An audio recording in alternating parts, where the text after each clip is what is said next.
So I'll hit you with Tacoma. So Tacoma, Aw, man. the next game from the people who made Gone Home. If you remember, early this year, they're like, we are delaying it to 2017 because we had some soul searching. And they came out at E3 pretty much. And they were like, hey, so what we did, we pretty much started this game over. Huh. Like people played it and they're like, huh. How Steve Gaynor said, like, they demoed it and like people played it and it's like, oh, that was really cool. I mean, I didn't like this thing, but I like that one thing. I trust you, like, because, you know, people who, like, they trust them, like, I'm sure, like, it's going to shape up to be something really good. Mm-hmm. And then Steve, he didn't say it, like, when they demoed, but he was like, no, that was all we had of that one thing you really liked. Ugh. And we were like, huh.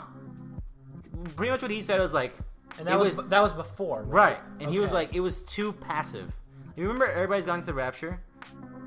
Yeah. The PlayStation exclusive were made by the people who made Dear Esther, where you're like some small town in, like, I think it was in England or London or something. I can't remember. It's some small town and like everyone's gone. You got to figure it out.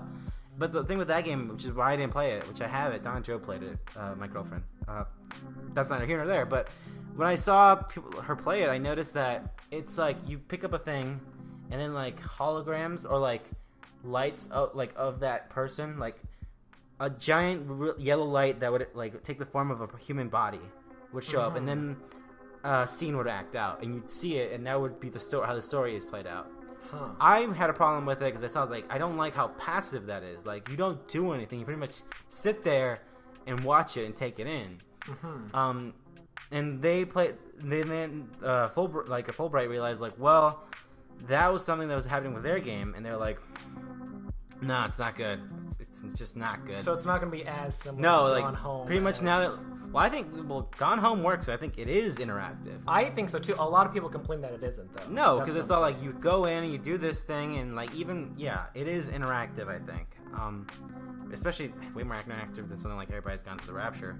But yeah, they were saying like the player needs to like mess with things, especially since it's augmented reality they're doing in that game. Like the space station is empty, but you see these augmented reality holograms, and they're like, well, how can the player mess with that?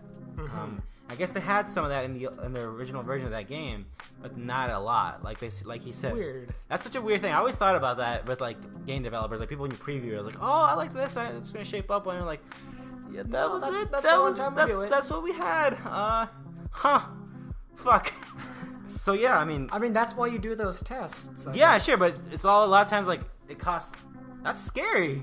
I know, but you want the final product to be good too. Yeah, I mean, it's awesome Game that development's hard. That's it's why just we awesome don't that do it. That's it's why we just just complain about it. Yeah, it's just awesome that they have the resources to actually do that.